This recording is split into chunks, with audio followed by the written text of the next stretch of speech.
Hello, listeners. Today I chat with Kat Woods, who has started a bunch of amazing stuff in the EA effective altruist ecosystem. And it's really cool to hear her perspective. We essentially tell a story from the start of EA 10 or 15, 20 years ago, where there was no incubation, no, new like entrepreneurial things happening. And then towards this new reality where there's charity entrepreneurship and kind of her org Supe-Linear, these like places that are incubating amazing ideas for possible impact in the world. And so I think it's similar to like the venture capital industry, which was created again over the last 50 years, where it's like, okay, how can we create networks of people and capital to allocate it towards impactful things in the world? And the business model for VC is very clear with technology, and kind of we're just now, and Kat's been working on it for 10 years, the model for how to do a similar thing, but with impactful charities. So definitely check it out if you want to hear the trajectory of impactful charities over time and how to create incubation ecosystems and angel ecosystems for them. Thanks.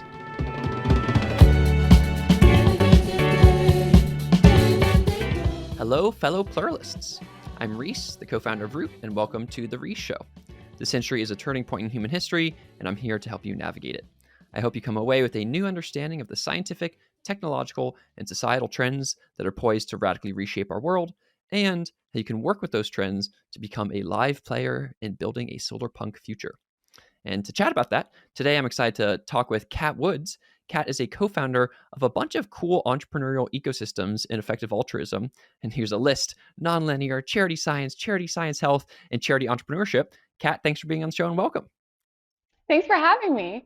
Yeah, excited to dive in. And Kat and I were just vibing before the show about how podcasts are so great because you just get to, especially for two extroverts, we just get to do what we were meant to do on the earth, which is talk to people. So we're excited to kind of talk about that. And I think, for both to ingest into our brains beforehand, the goal for the listeners and for us is kind of tell a story of how we went from this world of no EA charity incubators to this world where we have, many charity incubator kind of things with charity entrepreneurship, charity science, nonlinear. And so that's kind of the story that we're telling today. Before we talk about that, I just want to understand, Kat, for you, you've done great work in the world, and I'm just curious, what motivates you and where is your fire? Yeah. I mean, ultimately this comes down to I really deeply care about the suffering in the world. I think that it's really easy for people like us to be like, and even us, I feel like everybody's always complaining life is so hard, right? But life is pretty good compared to if you lined up all of the sentient beings on the planet and put them in order of how much they enjoy their lives or like it or whatever. We're just at the very far right hand, and it's just that's just not fair. And it's just and we can make it not be that way. I think that's the two-part thing. It's I think most people care, and then I just have this and we can do something, or at least we can try. And yeah, I think that I have it in my head. Peter Singer is famous for this thought experiment of if you're walking by a pond and there's nobody else around, and you see a child drowning in this shallow pond, what do you do? Well, obviously you go save the kid. That's the most obvious thing in the world. And if somebody didn't, you'd be like, what the fuck? Why? Bad person. Yeah. Yeah. Yeah, exactly. And even if it was what if it ruins your shoes and they cost $500? You'd be like, who cares? Yeah. And then his thought is okay, so you have this obligation if there's suffering to help, and that doesn't change if the person's on the other side of the world. If you can still do something. Right? Yeah. And nowadays, the world is massive. It used to be that you can only help people who are super local, and often you wouldn't even leave your own hometown. But hey, me and you are talking on other sides of the world. I don't even know where you are right now, located, right? And we're still able to talk in real time. So we are our sphere of being able to help people has grown a lot. And yeah. Oh, sorry. Go ahead. Let me ask you a bonus version of this, which is because I think I that similar thing, and it's kind of cool. Our sphere of influence is so big that we can help people around the world and people into the far future or whatever. But I think I definitely get the idea of okay, caring for the people. There's all there's 70 billion factory farmed land animals, and there's still almost 750 million people in extreme poverty, and there's all the people. But how does that actually manifest as like your like intensity or your fire, or did you, and part of this is a selfish question by the way, I'm trying to understand how I as a human can be more intense and so or to have, it was the tarot reading that I was doing before this was just so, I'm curious, like how does that manifest in your body, how does that, do you get up and you're like, man, I want to do this, or like is it after you drink coffee, or like is it fear that drives you, tell me more about that. Yeah, I think I've probably just been intense since the get-go. The first time I remember anybody using a word to describe me, I was like 5 or something. They said I was enthusiastic. I had a lot of enthusiasm. So I think that's just been like always the case. Um, but I mean, it's just like a really strong emotion. Like I feel like I think actually for me, part of it is just having like a really strong imagination. Like I think that other people, they're like, oh, I theoretically know that there's suffering, like there's bad things happening. But like my imagination is so strong. It is like there is a drowning child next to me all the time. And I can't just ignore it. Like I'm just like, oh, like I think that you would also be intense if you actually were like, imagine you actually were like in front of like these dying children all the time. Like I think you wouldn't stay chill. Like you would be intense. Uh, so maybe that could be a thing, is getting better at uh, like purposely empathizing and really vividly imagining it. Um, it's harder with the far future stuff. Like I still haven't come up with the best thing for that. Although actually I have come up with one that's like an interesting thing that maybe other people will enjoy. It's a good like, little like trigger in your environment that can remind you of something. So at one point I was staying with a friend in these the mountains in the Caribbean, which is amazing. And I saw this plane flying by, and you could just see the jet trail of it, right? And it was like really far away, and it looked like it was an asteroid coming to Earth. And I had this thought. I was like, what if I deeply imagined right now that that was actually an asteroid, and I knew it was the asteroid that was going to destroy all of the planet? How would I feel? I was like, oh my God, like I have to do something. All of my philosophy just goes out the window. It's not like, oh man, well, I guess I better be like, chill about it. Like, no, dude, we could all die. That would be so bad. Um, so yeah, now I just have that whenever I see like jet trails in the sky, I'm just like reminded, hey, how bad that would that be if it was actually about to all end, not just Cool. theoretically. Yeah, I love that. I think that there's well, a on the first point, it's interesting because like I think that yeah, you're very clearly enthusiastic. I'm also enthusiastic, but it's funny because you were told when you were 5, and then I only learned that I was enthusiastic. But I'm like 31 now. When I was like 27 or something, someone was like, "By the way, Rhys, you're enthusiastic," and I was like, "Oh, that's interesting." So it's just like a total lack of self aware. So I think it's just interesting too about the different narratives and it's just a reason why it's so helpful to tell kids, and it's just kind of like the Tyler Cowen, like tell, raising people's, level of ambition, where it's like when kids are young and when kids, whether they're 5 or 10 or 15 or 20 or 25, just to continue to be like, look, you have lots of self-efficacy. You're an energetic person. That's awesome. You can go forth and do things, and you should, and so like kind of like in having that earlier for more people seems powerful. And then I also like the asteroids piece. So let's talk about where that energy is being channeled. And I guess at the beginning, yeah, the story, and I don't know very much about what this story is like, and you obviously were living it. Tell me about like when you started like charity science. Tell me at the beginning of like pre-charity entrepreneurship, the kinds of like EA entrepreneurial things that you were doing, what the EA ecosystem was like at that time, and how you're trying to like move it forward with something like charity science. Yeah, yeah, man. So way back when, so yeah, like I first discovered EA in 2012. I was 22 at the time, and it was like super new. And how is it different than it is now? It's kind of an interesting question. It was much less professional. This is actually like a thing that I feel sad about. I feel like we've lost. Is everybody's like, putting on suits, interviewing for jobs, and it's like, dude, before it was just like a whole bunch of people who are just arguing endlessly online. And um, and that just really doesn't fit with my vibe as much. But anyways, it's good. I am glad overall that this has happened. And I'll just carve out my niche on the being less professional. With the weirdos, yeah. Exactly, exactly. There's actually a whole like a little sub movement. It's like called like Keep EA Weird, which I love. Definitely on that side of the, the spectrum. And yeah, and I mean, when we started something, so it was me and Joey was my co-founder, Joey Savoy, and we just had been working at like we'd worked at a couple organizations before, and then we had like just disagreements about how to do it, and like we tried to change it from within, that didn't work, and or worked like with mild success or whatever. And it was like we just like needed to do it where we thought this is the highest impact thing. Especially back then, man, I'm so much more. This is actually me at like in some ways my most mellow, um, because, which is really terrifying to think of me meeting my younger self. Um, but like I just really had this like, hey, if I like, and this is like working in global poverty, so like I had like the if I mess this up, like babies die.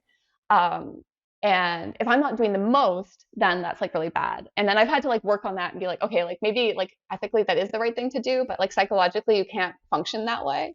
Like, so it's like as long as like oh, and people say like, oh, you can only do your best. I'm like, dude, but my best is really hard to maintain. Like, like dude, I've had like a period of like weeks to months where I've just been like the absolute perfect like uber human or something, right? I can't hold myself to that standard. That's unrealistic.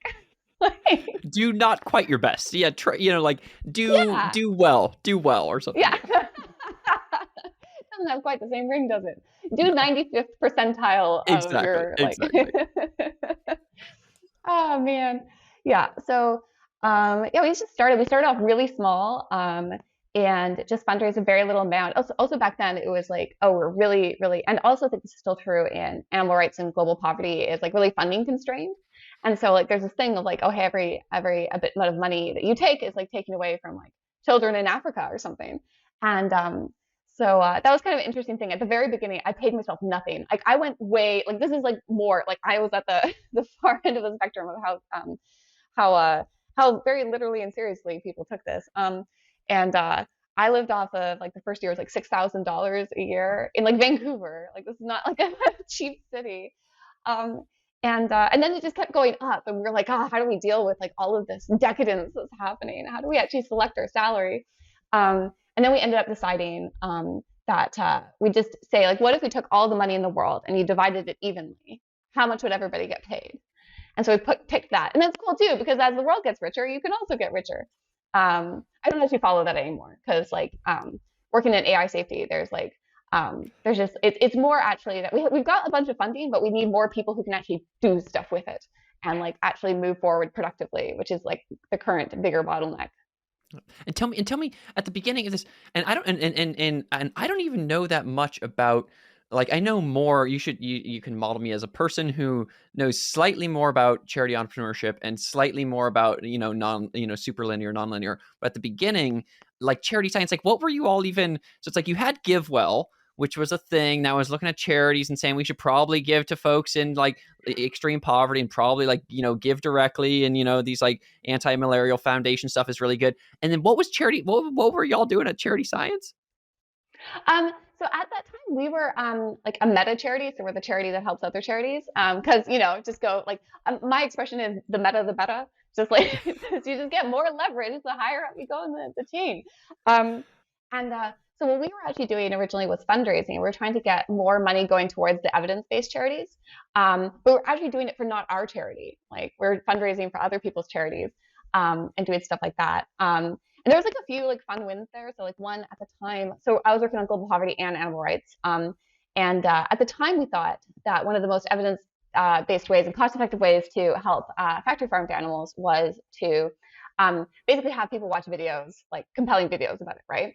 And that you could do that through like putting up Google ads or like you could put up like putting like ads around the internet to lure people in to watch the horrible things and then change your actions. And then I discovered that we had Google Grants, which is like a thing where, and this is actually a good thing for people to know, just in case you're listening. Is like, yeah, if you're a charity, I forgot what it was. I think it's like $100,000 a year you get of free advertising from Google, and it's super super easy to apply to. So we just did that for like 4 or 5 charities, and just got like basically around like $500,000 worth of ads of like the most effective interventions that we thought at the time for doing stuff.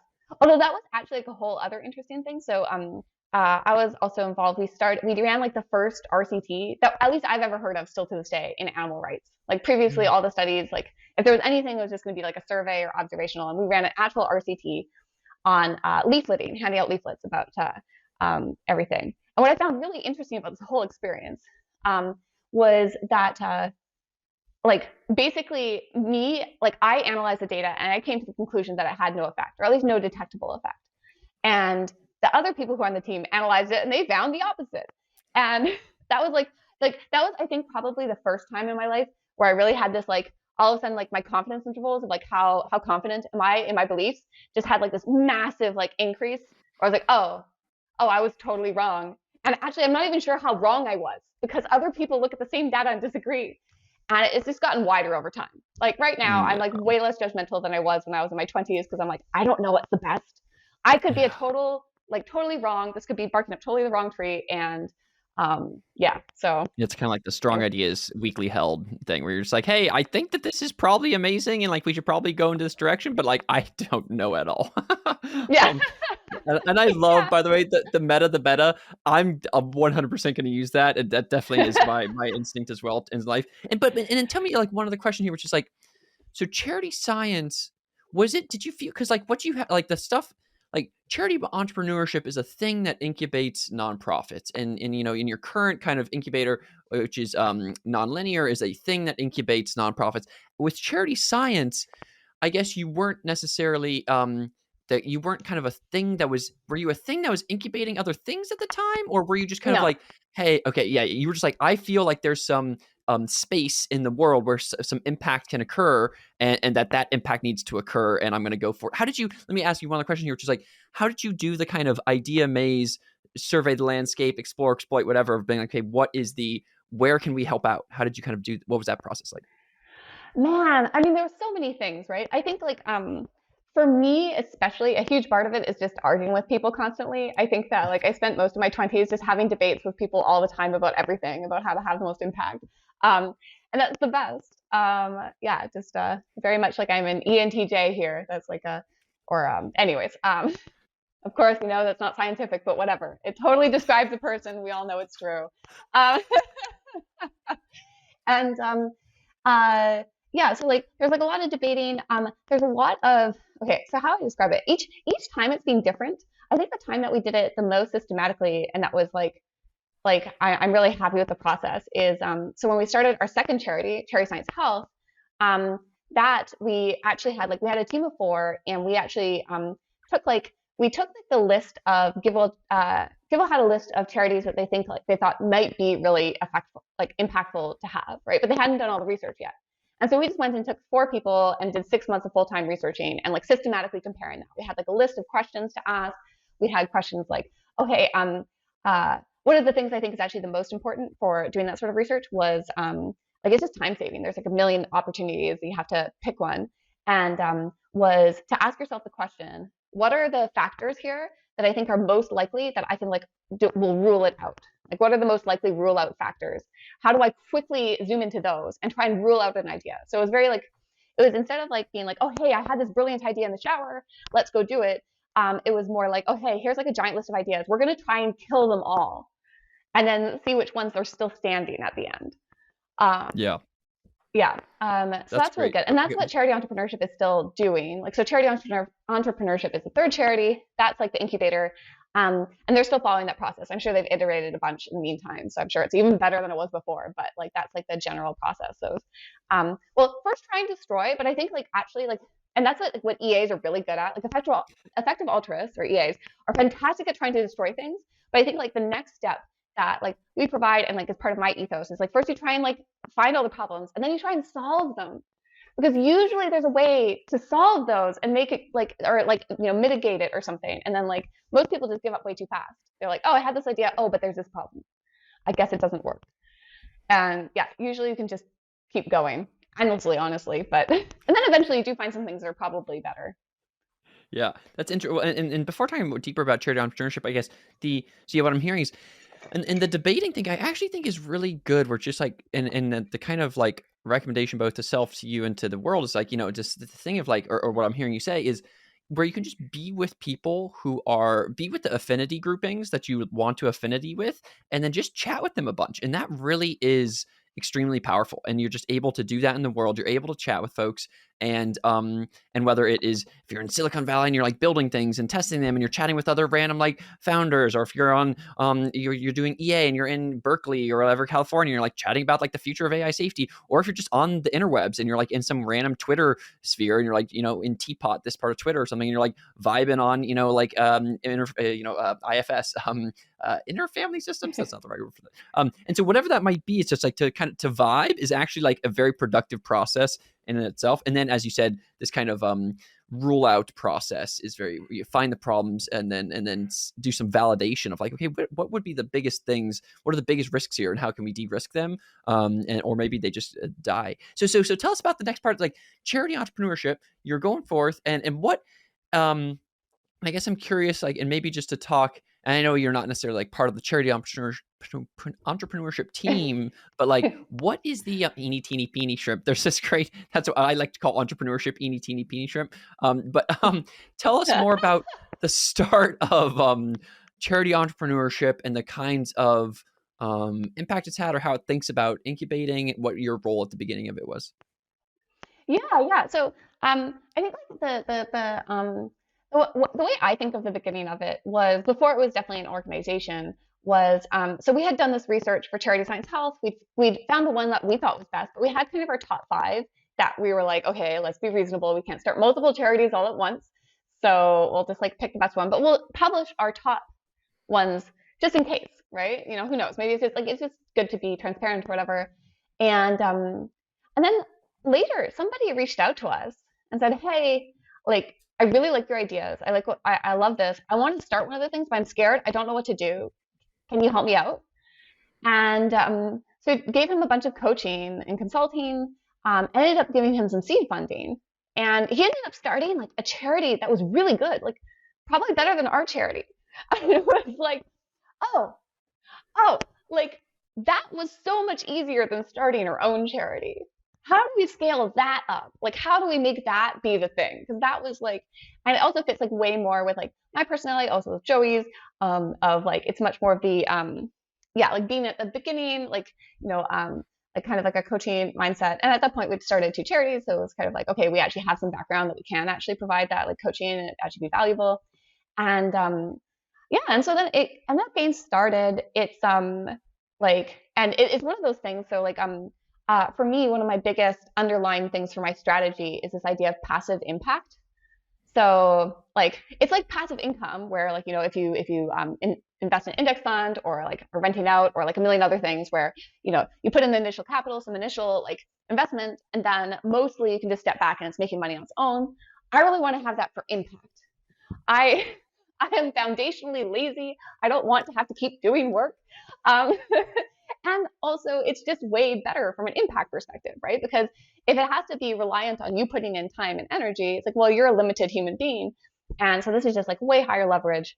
Um, and incubation is just great for that because you can just set up the original thing and then like step back and then they're like working on its own, right? So like that original first charity that was incubated, like they're still running. They got like a bunch of money from GiveWell. I forget what happened. Anyways, it's good. They're being very successful, helping lots of people. And now that's just turning out all the time. And then the cool thing too is that like, okay, so like charity entrepreneurship generates tons of passive impact. Each year there's like cumulatively around like 5 to 10 new charities, right? And then they keep happening in the background while we add more. And then I step back from charity entrepreneurship. So I don't even have to do the incubation anymore. This is amazing. It's still making charities and I have no idea what they're doing. It's fantastic. Um, so that's kind of like the general idea with like nonlinear as well. Although I'm actually kind of experimenting with more different stuff right now. So I was originally planning on being more like the original charity entrepreneurship. I'll just call it CE because like it's too long of a name. Yeah. Charity entrepreneurship, 9 Yeah. syllables. Ain't nobody got Yeah. time for that. Exactly. But so with nonlinear, I was thinking of just doing the same, but then I realized that well, like there's like all this range of how much you invest in a charity, and so it can go from hey, you start it yourself, you dedicate the next 10 years of your life for this thing, all the way over to you had the idea, you told at least one friend about it, and like everywhere in between, and So I'm experimenting with, or I'm thinking of experimenting with, this is like still in the ideation phase, so it's probably going to like change a bit over time. Maybe that by the time this is published, this will be a different idea. But generally seeing if there are ways that I can do it with even less. So like one thing I'm considering doing is I'm a real big fan of, basically like a way you could model is just trying to be like almost like an angel investor, but in EA or like for altruism, the altruistic angel investor. Oh, can you still hear me? Very good. Hmm. Um, and or but with more of okay, so in charity, like one of the things I did in charity science health was people often think that when you give to a charity, like they go and do all the stuff that they say they're going to do, right? But often what happens is like they're actually working with a million different other charities, and different charities are doing different aspects, and it's like this whole complex web of everything. And one of the things you can do is so like we were trying to get people get more vaccinated in India, and what we did is we basically put out this like request for proposals or like an RFP for charities saying like, hey, if you have local contacts in your community, we need to go door to door and like sign people up to the program, and people would apply. And it was great because like they had the existing networks. We didn't have to go in and try and be like these external people who are trying to like build up networks. It's like no, they're already there. Like this is a great program. Everybody agrees with it. But anyways, so what I loved about this is it's like, oh hey, you can just get people to do things with money. Like it's crazy. Like it's amazing. You can just like turn money into people doing things. And you don't have to manage them. That's the cool thing about it. It's like you're just like it's just contracting it out. And so what I'm really excited about is setting up more of I put out like and this is essentially what happened. Well, okay, so I have done this just this year with setting up like a hiring agency in EA. So like EA is wonderful at many things. We're not the best at social skills. That's like as a community, yeah, we're good at the intellectual stuff, I swear. Um, so like hiring is like a lot of social skills, and so like I think it's really good to have like the hiring agency that can like specialize in that, knows everybody, can like connect people and everything. And with that, I basically just put out a like a funder like wanted that to happen. They're like, I think this is like valuable, and I was like, yeah, that sounds great. Okay, I'll like basically put out the word that like we want to have founders for this, and then we'll like evaluate the potential founders and then pick some. And then we've been like mentoring them, giving them seed funding and everything. But just doing that without necessarily having to be the one who gives the mentorship. Like again, it's one of those things where it's like, okay, like I'm good at hiring, like I'm better than like a lot of people, but I'm not a recruiter. I'm not the person who's actually like, like I'm not actually necessarily the best person to give advice on this.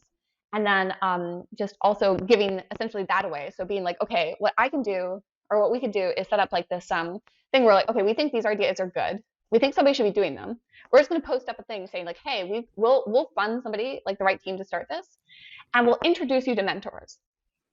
And that's it. And that's like very much like the 80-20 of incubation. And sure, you're going to have like less of success according to your values, probably if you do that. But you can also have way more rolls of the dice. And then also, yeah, like you can just like basically, yeah, you can do more rolls of the dice. And right now with long-termism, one of the things that I find really frustrating with the whole thing is I don't feel like an action-oriented person compared to most humans. Like I feel like I'm really like theoretical pie in the sky, but compared to all other EAs, I feel like I'm just like I'm like a plumber. I'm like the most practical EA that ever That's existed. funny. Yeah. That's funny. Yeah. You're the one out here who's like, yeah, like, yeah, exactly. Versus like writing of the things and making sure you tread lightly and don't actually write some code that might into the, Yeah. in the human race or release some kind of info hazard that would, oh no. Yeah. So there's like, it's like everybody's walking on eggshells. It's like, it's fine. Like, let's like try to actually do some stuff. So what I'm hearing is there's I like the frame of passive impact, and it's definitely mo meta the beta vibe of like, okay, how can you and you can imagine in the future all that would occur is there's just like a little AI that models you, and then what it does is it does its own direction of money and direction of mentorship resources, and you just sit back, you have a nice pina colada on the beach, and then your AI is like doing the money division and people Yeah. mentorship.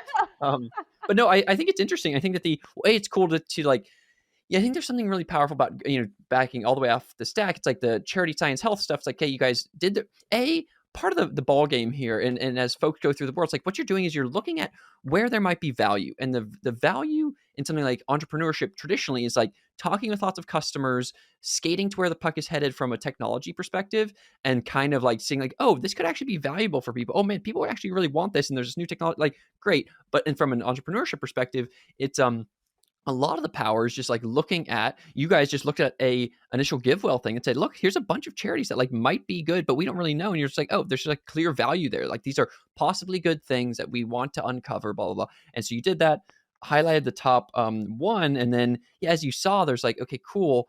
How can, and there's this question of like, and to some extent, this is the capital versus people funding constraints, both within EA and in the world. It's like, okay, how can you give money? And there's always a balance with this stuff of like, when can you just purely give the capital injection? It sounds like India, or the vaccination thing was an example of that, where you're just like, these are people on the ground who already are doing great work and they just need more capital. And so do a little RFP and then allocate it to 10% of them or whatever, versus some stuff which needs both a capital injection and kind of a mentorship or kind of agency injection. Is that how you, I guess, yeah, let me think about this. So that I think roughly makes sense. And I guess, so now you're doing, and I guess like tell me about the kind of EA angel investor thing, and kind of how you see, what would it mean for someone to be an excellent EA angel investor, and or Mm, how are you kind of starting to do that now? good question. Okay, so I think like one interesting thing about being an investor in altruism compared to in for-profits is that like with for-profits, like usually the worst that can happen is that you lose all of your money. I suppose if you go into debt to invest, then you can like be in debt for forever. But usually the worst is like the upsides could be like crazy and the downsides are capped. And the weird thing about doing charity work is that you can easily accidentally make things worse. I think this is like ridiculously common. Um, I think that like on average, if you have altruistic intent, you tend to make things better in expectation, but like you make it worse a lot of the time. And depending on your philosophy, making it worse can be so much worse than making it better that actually it's like bad to do. Um, and so I think that having a good sense of like not only just like because so and that makes it so you can't be as risky as you would with like a regular angel investor. Like angel investors in the for-profit world, they can just invest in like a bajillion, and then if one turns out great, awesome. But like imagine that it's like okay, if you bet on all these people, there's like at least a 20% chance that some of them will lose, like actually take money away from you, and you will end up like being in debt for forever. Um, and and also can go really bad. So in AI safety, like a big problem is like like um, at least with like global poverty or animal rights, it's like okay, well, I mean, the worst that could happen is lots of people die. But in this case, it's like oh, everybody could die, and or the world could be paved with suffering for eternity. Like no big deal. Like yeah. So having like not like I still think you need to be like not super risk averse. Like I think that the EA community as a whole tends to be overly risk averse, or at least the people who are very public. Maybe it's actually privately people are fine. Um, but we do definitely need to be more aware of risks and aware of accidentally making things worse when you're investing. One thing I was having for that though that I thought would be like a cool thing, although okay, so this is, I'm just going to be thinking out loud here. I have not figured this out yet. But is that if you give okay, so how do I want to say this? Um, yeah, so one thing you could do is if you're worried about accidentally making things worse, what you can just do is set it up so you're like, hey, I'll give you funding if you can convince this other funder to also fund you. And I know that they're more conservative than I am. And so, like, if you can convince them too, because like Kat is going to be much more like, yeah, go do it, you can do it, and like maybe we shouldn't do that all the time, just like a lot of the time. And so that could be a way to get around it. But then I think like so you have like the risk of you do too much and that, or you do the wrong thing and that makes it worse, right? We also have the risk that you don't do enough, and then we all die as well, right? So it's kind of like it's not like oh, like I think that people have this like, oh, there's a risk of doing, and we're neglecting the risk of inaction. And right now, like my default is that like if the world continues to go as it is, and we don't do more or figure out the right thing to do, like we're just probably all gonna die. Like we better hope that moral realism is true, because that's like the only thing that'll really save us. So Nice.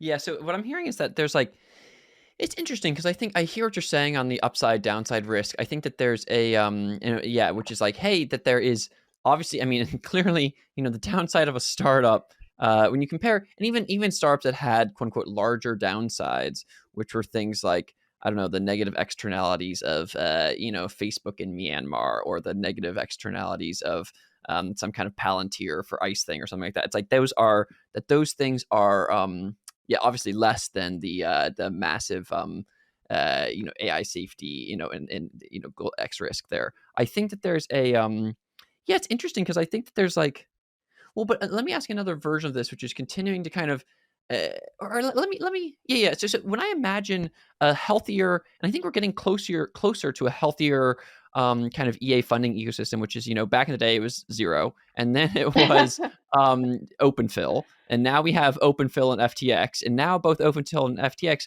do regranter stuff, so that's good. So now we actually have, instead of like just like a small crew of like 20 people who like decide where the money goes, it's like now it's like, okay, there's like hundreds of people that are obviously allocating stuff. And I imagine when I think about, there's something I'm continuing to pattern match from kind of like the Silicon Valley kind of angel ecosystem, where you have this like interlocking network of folks who are all kind of status signaling with each other. They're in conversations. They're trying to find the most things. They're worried about getting FOMO'd out of some kind of grand slam.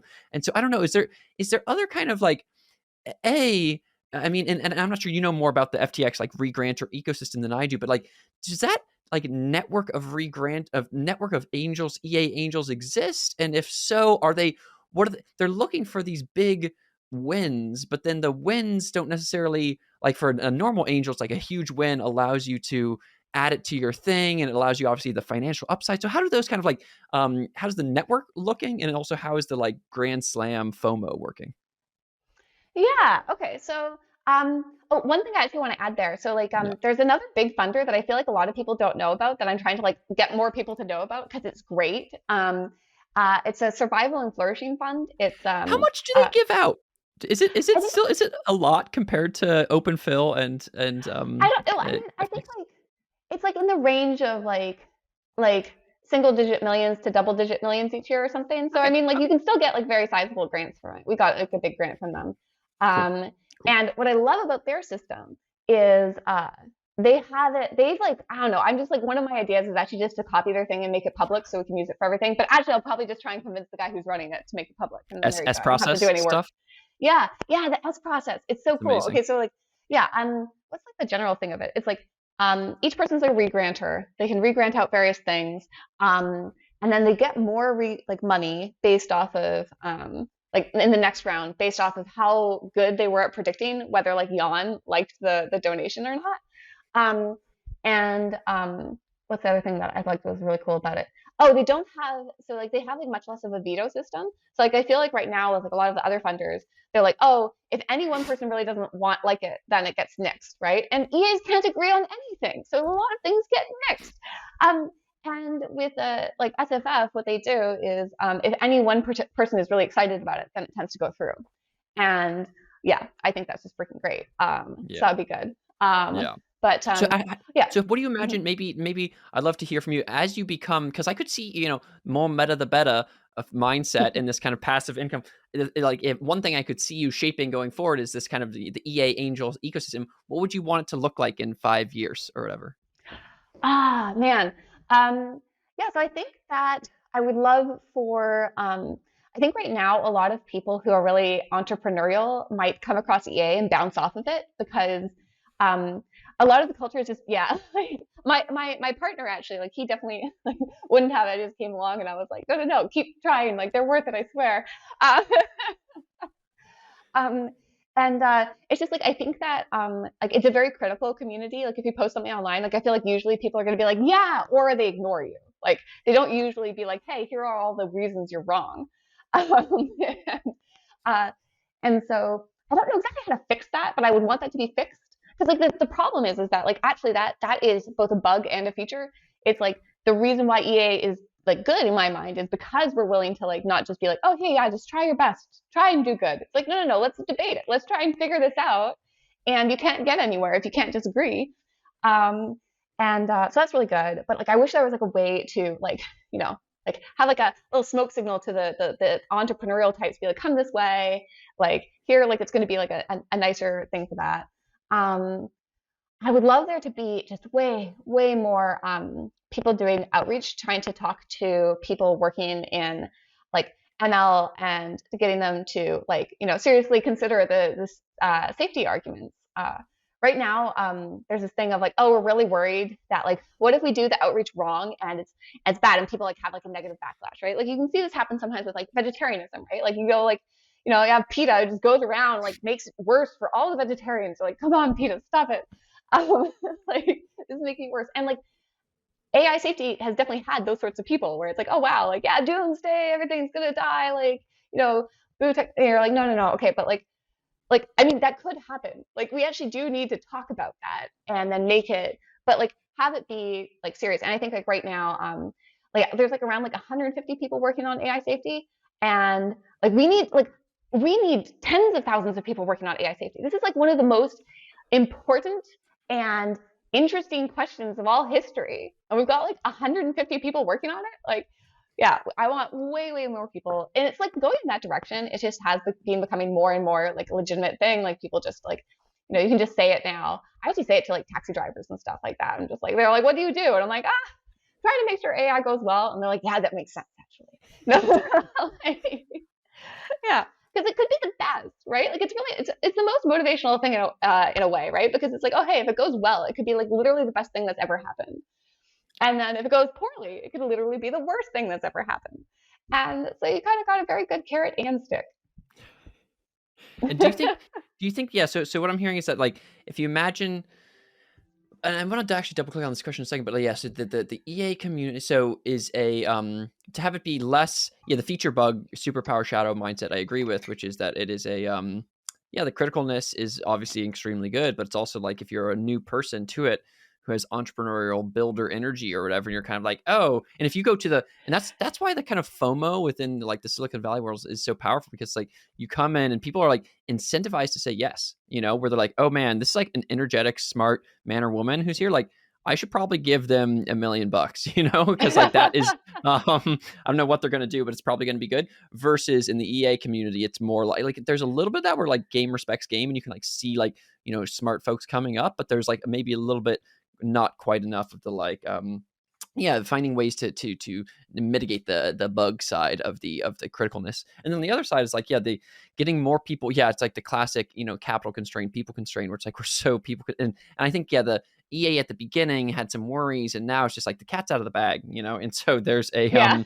and so 150 people working on it. Reminds me too of like some of the things I don't know that much about the EA plus China stuff, but it's like that's great. The great power relations, like the fact that there's like essentially just like one random house in Beijing, like that's most of the like China EA presence. It's like, oh my god, what a quote unquote failure. So I think yes, but let me double click on this, which is like if you imagine your own role.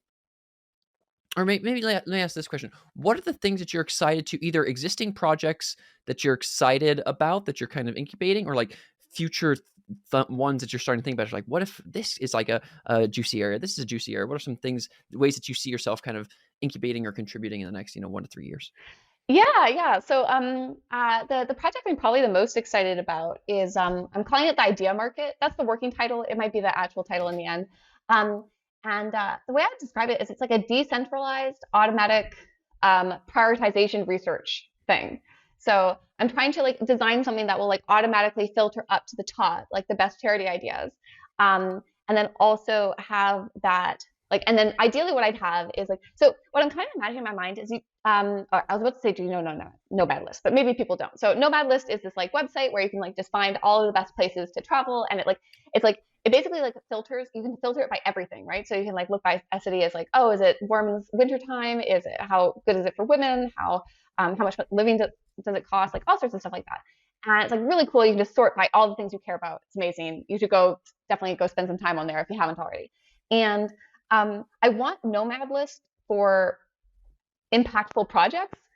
Like I want you to be, if you're an entrepreneur, you come in and you can just see which are like the best ideas, like really quickly, that and like filter by your experience and your particular interest, right? So you can be like, oh hey, like I really care about AI safety, but like I'm not really technical. and I want something that's like, more secure or whatever. And you just punch that in. You can say like, hey, I'm looking for something high impact, non-technical, um, and then it'll just see those things. And I feel like that would be awesome. And then the second step of that is, so like, how do you actually set this up to prioritize based on those things? So I can describe my grand vision. There's also the MVP version, which will be much simpler. Um, like the grand vision is that everybody can add any ideas they want. Um, Anybody can go and vote on the ideas they think are the best, and that we have some sort of system. Like, so there's two different voting systems I'm considering. One is very much like the EA forum, where like the more karma you get, the more your vote counts, and so you can hard upvote or downvote things, and like that will count for more. But another I'm really excited about is just setting up like a prediction market for people being like, hey, what do I predict is going to get funded, and like, or like the um, different like funders are going to think are like high impact at a certain point or something. I don't know exactly the payout, but like there's probably something around that. Um, and then ideally what you can do is you can have funders go through and they indicate which idea. So it's already being prioritized by this like decentralized arguing system, and like people doing prediction markets. The funders come through, they indicate which ideas they'd be interested in funding if the right person started it. And ideally, they would actually even put down how much funding they'd be excited to put down. So then there's like this big fat like price signal on the EA, like the ideas. And so that then as an entrepreneur, you can come in, look at this, and you can be like, oh, hey, like this idea totally seems up my alley. And it looks like there's funding if I'm the right person for it. And like I can just click this thing and then it will like send my CV and like my application or like whatever to the funder. And if they're interested, then like I can do more stuff.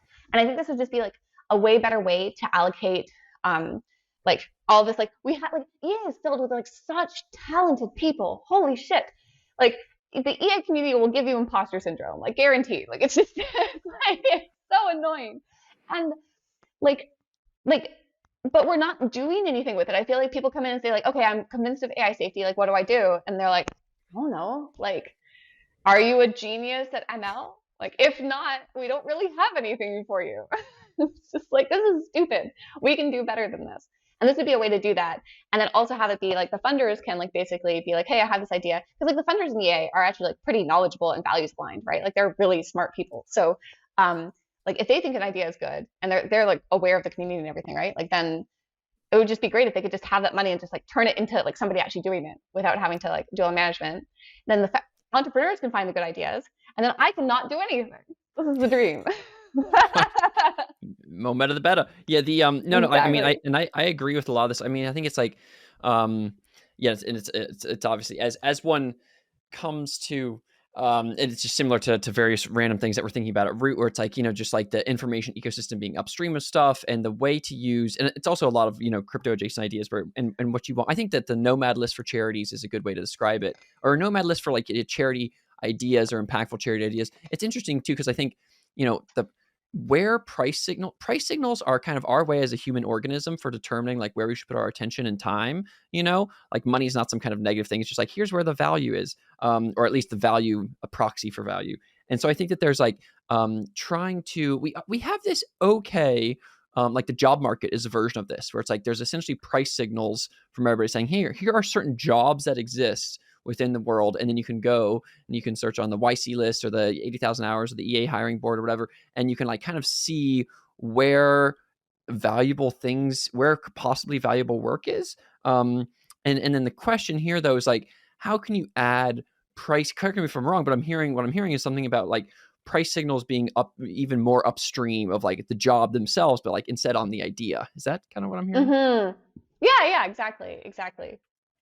And do you think yeah, it's interesting because I think there's like a yeah, these things are funny questions where, and correct me if I'm wrong, but like Supe-Linear, which for those who are unaware is kind of like it's like an X risk like a crowdsourced X risk prize pool where like there's a bunch of FTX regranters with $40 million of AUM who are looking to put money on X risk adjacent stuff, but they don't have enough places to put it. And so this is a way to say like, here's impactful ideas for where you might where these X risk regranters would actually want to put their funds. Is Supe-Linear, do you see it as kind of like a proto example of this, like MVP kind of?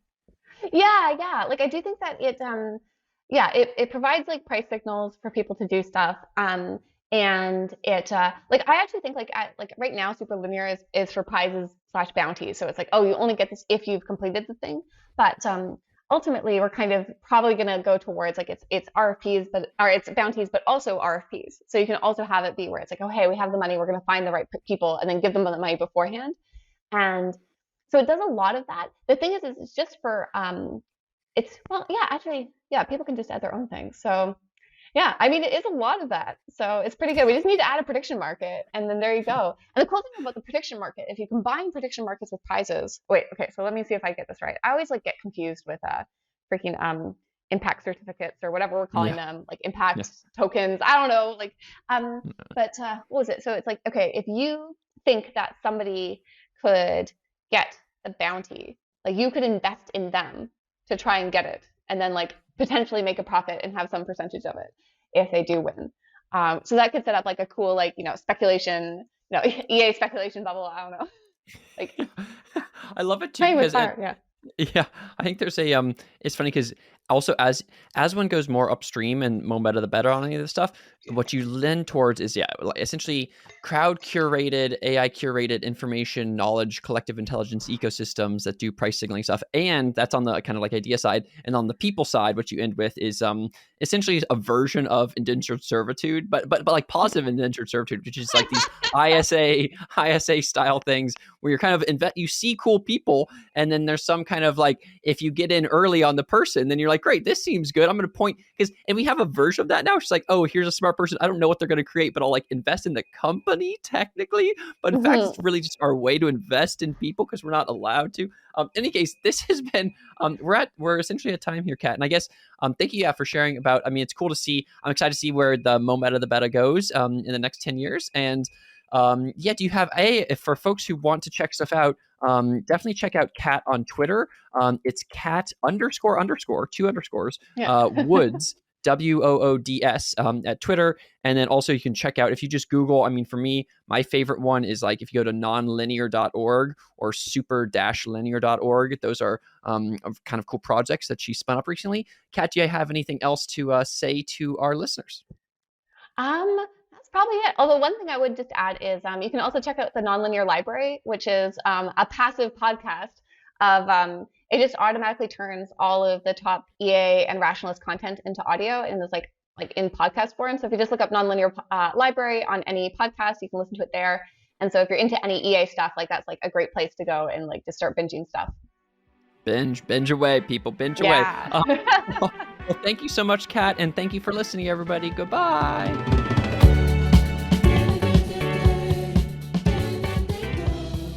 Thanks so much for listening today.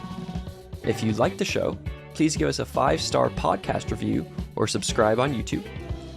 And if you'd like to chat about this episode with a community of amazing, smart, ambitious, divergent people, come on by and join our Discord.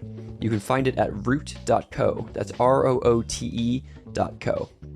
And then finally, if you'd like to contribute to these ideas being shared more widely in society, you can support the podcast production team at patreon.com/Rhys Lindmark. That's patreon.com/RHYSLINDMARK. Thanks, and see you here for the next episode. Bye.